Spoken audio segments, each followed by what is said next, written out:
in the cold is never fun, but for U.S. and Canadian forces, learning how to battle even the coldest climate can be the difference between sinking or swimming.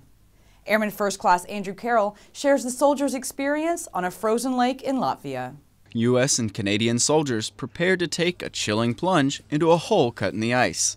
Latvian Minister of Defense Raimonds Vēlnis traveled to Camp Adazi to observe the joint training exercise.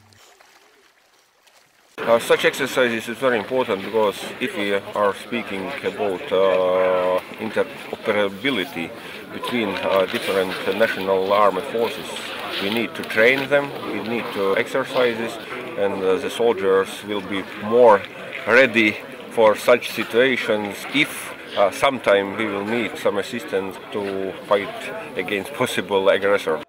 And in a world where the aggressor isn't always known, being able to mobilize to even the coldest environment can prove life-saving.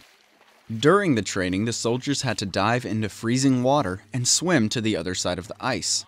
Once there, they had to answer basic questions such as their unit name and the proper safety information before sliding out of the water and onto the ice. Despite the harsh weather, for some, it seemed like just another day at the beach. For the NATO Report, I'm Airman First Class Andrew Carroll. Now let's take a look at what's happening around NATO.